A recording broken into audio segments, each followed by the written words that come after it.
Well, we're picking up from where we left off last week. Last week we were installing the wood tunnel portal and the dog door.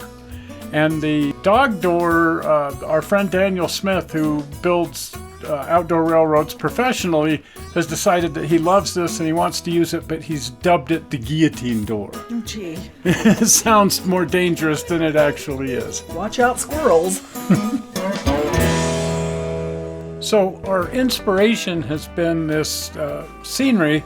It looks like stonework, but it's made out of cement or probably mortar mix. And they use it at Disneyland. And this is an early picture from Disneyland, and you can see that there's a learning curve. Oh, yeah, that does, well, you can see it doesn't look very good. No, it doesn't. But over time, they've really got this down to a science where you really can't tell that this isn't a cliff face. Or Southern Utah, that looks great. So while I have absolutely no idea what I'm doing, the goal here is to try to come up with scenery that looks like this. Now, I used to have a garden railroad years ago, back at my old house, and it was a ground level. Oh, gee, that's neat, though. Isn't that cool? I love right up to the point where I have to kneel down to work on it. Well, that's not happening anytime soon. Yeah, and when I was 40, that was a different scenario than now, and I just have no interest in crawling around on the ground, but in its day, it was pretty darn cool. At any rate, here in this part of the railroad, I wanted to do stonework here, right here where the trestle is, or I should say was. And Steve had started doing this kind of stonework professionally, and I said, gee, how would you like to come over and help me build a canyon? and there it is. There it is. That's awesome. So here's Steve using a heavy wire mesh, and the whole thing was first formed out of rebar and wire mesh, and then layered over with mortar mix, and the mortar mix was like 4 to 5 inches thick. Oh, gee. And then over that steel framework, and so I used to climb on these cliffs all the time. Well, that's just the way Steve builds things. And I put that big truss in the very center of the trestle because there's a water feature back here that I needed to be able to service, and rather than tear the whole bridge out, I would just crawl under that truss. Well, no wonder you have back problems today. And this is neat. Steve built this little guy, but this is how the water got into the water feature. Oh, cool. This was hooked to the sprinkling system, Ah. and I could open a valve, and then during the night when the sprinklers came on, it would refill the water feature. Well, cool. At any rate, the current railroad is mounted all on wood benchwork about 50 inches up in the air. Right. So I don't have to bend over or climb cliffs to work on anything. Thank goodness. But right here, I've set up some cinder block, and then over here, I'm using that pink insulation foam that everyone's using for their indoor railroads. And I just thought, I'll bet that would work for the cement scenery. It should, because people put that as the base when they do stucco work. It should work. Yeah. But I don't know, and it's a learning curve again. And there's a lot of people who have said that's not going to work, and other people have said it is. So here we go. We'll just dive in and see what happens. We're writing the book. So here's the foam scenery for the part around the tunnel portal. There'll be a lot more of it in other places, but first, test the idea right here. So I used a foam cutter. I've got one of those flatbed foam cutter thing deals, and I cut these pieces out so that they would stack up and then could be glued in place. And then, because it's quite a jigsaw puzzle, you can see that I've numbered the pieces so that when I need to put it together for real and glue it all together, I can just look for the appropriate piece and stick it in. And if I've done it correctly, then everything's going to line up once it's glued in place. And then I've got another little wedge on this side of the tunnel portal to build out that area with the cinder block into a more appropriate shape. Now here's the mortar mix. It's just a regular sandy mortar mix from Home Depot. They made two kinds, and that was our first experience. One is for working underground and one is for actually laying brick. So we had to make sure we were getting the one for laying brick, and then figuring out the consistency of this. How much water to add? Oh, gee. Because again, I have no clue what I'm doing. No, like making pancakes. So, and then my first batch here turned out to be way too watery, so then I added some more mortar mix. Then it was too lumpy, so then I added some more water. And it was just right. It was just right. At any rate, that's about the consistency right there that I wanted. And then as you stir it around, if it's about this consistency, if it's sort of like sand at the beach and you feel like you're building a sand castle, then that seems to be the right consistency.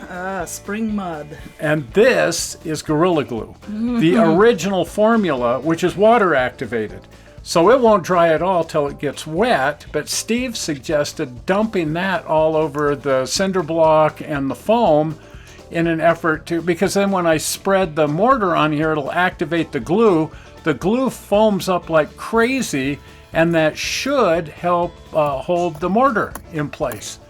So as I was pushing the mortar onto the cinder block, you could see this stuff not only foaming up, but coming right through the mortar. Oh my gosh. And so I actually had to scrape some of it away in a few places while it was still wet, or the rock work would have had big lumps of glue on the surface. The foaming rock. But at the time I thought, I think this is going to work out really well, because the glue is so activated. I don't see how this stuff is ever going to come loose from the cinder block.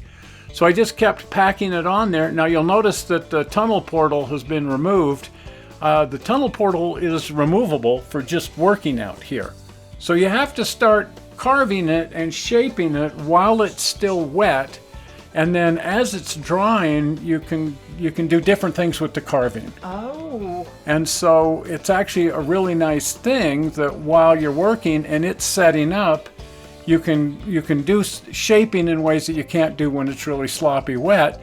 And in fact, right up to the point where it's really quite rigid, then you can go in with sharp tools and carve right into the somewhat soft mortar mix, even though it's set up.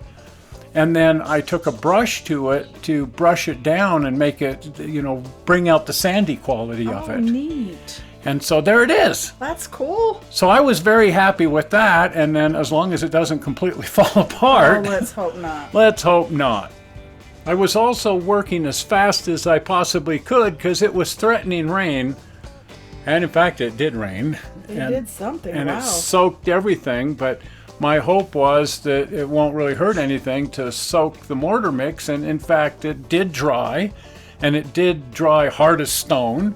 And you can see there's a crack there, but rocks crack too. Oh, they do. So all good.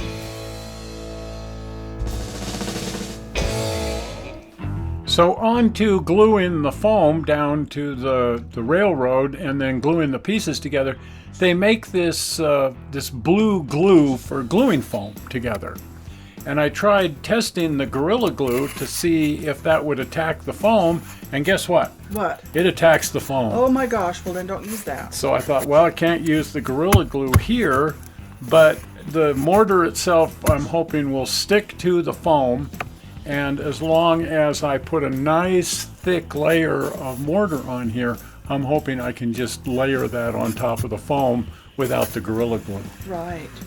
One of the things I like about working with this blue foam glue is it smells really nice. Oh, isn't that nice when that happens? Usually glue stinks to high heaven, but yeah. I'm sitting there going, wow, this is quite pleasant. It sort of reminds me of latex paint or something, but it really has a wonderful, pleasant smell to it. Oh, that's cool.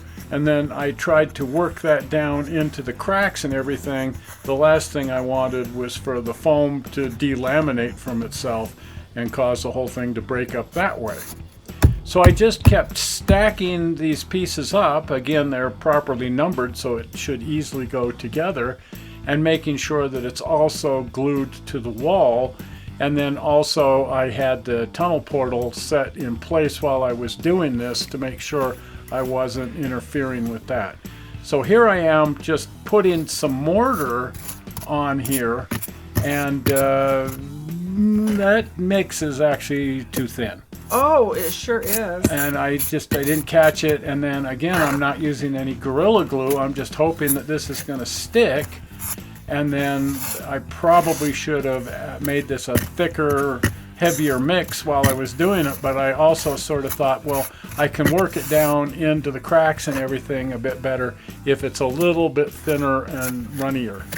And what I'm finding is it's a complete disaster. Oh, man. So I am getting it to stick, but it really wants to slump down to the bottom of this whole thing. Maybe you should have started at the top and let it run down. Yeah, do like Mother Nature does. Something. Let it erode. Yeah. And another thing that happened is when I was working up near the top, it was slumping down, but the bad part of that was it was the water that was going down and the mortar was staying up there. So even after just a couple of minutes, the mortar toward the top of this whole thing was all dried out and there was water running out of the bottom of it. Oh my goodness. And so again, there's a learning curve here. Don't do that again. Don't do that again, but I just kept working because I had this stuff and it's like, well, let's get that on there and see what actually happens.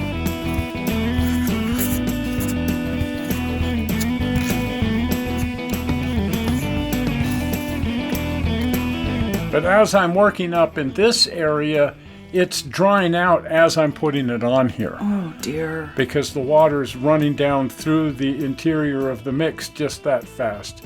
But I mixed up a couple of batches and I got it all in place and I got it carved and I was very happy with the look, but oh no. It didn't work at all. No. It didn't stick to the foam. It didn't actually set. You could grab these pieces and just crumble them in your hands. Wow, it looks kind of like Northridge a little bit. But I saved these pieces because I thought I can use them for something. But I tore all of that off, and this time I'm going to use the Gorilla Glue even though it's attacking the foam, and I'm going to attack the foam too. I can see that. So I'm using my trowel and just tearing into the foam. I figured it needs a lot more tooth so it has something to hold on to. And you can see as I'm working that this mortar hasn't set up at all.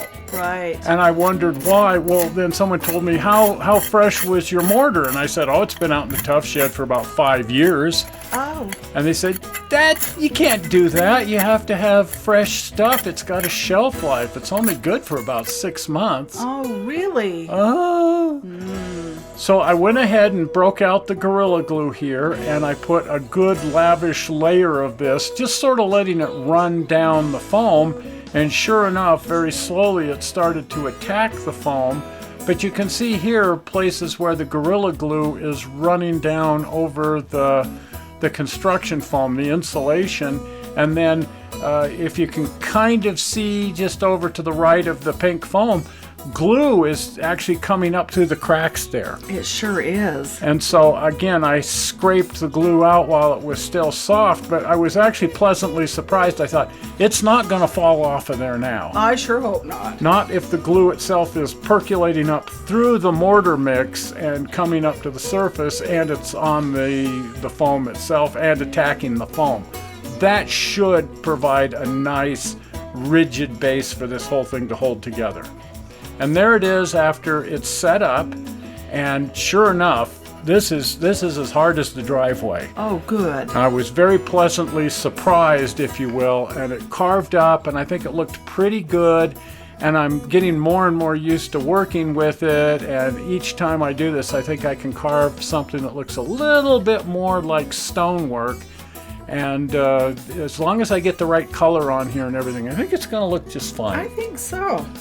The look we're going after here is southern Utah, that kind of red rock, Zion Canyon, that kind of look. Yes. And I still have to figure out now. Notice you can see that Gorilla Glue coming through right there. And so I thought that's one of the reasons why it's really sticking to the foam, is because that glue is percolating right up through the mix. And now I just have to figure out how to color it. Oh, yeah, right. But first I have a whole bunch more stonework. Oh, yes, you do. Stonework to do. And the next thing will be the China wall.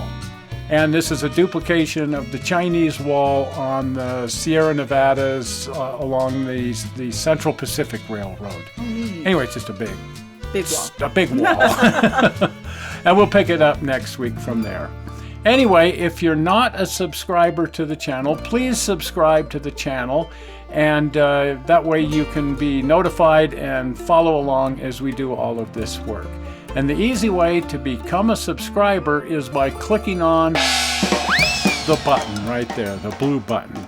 Well, we're not sure how you found this video on the internet. We hope you didn't find it boring, and we will see you here on Tuesday. Right. With some Tuesday foolishness. See ya. Bye-bye. Bye.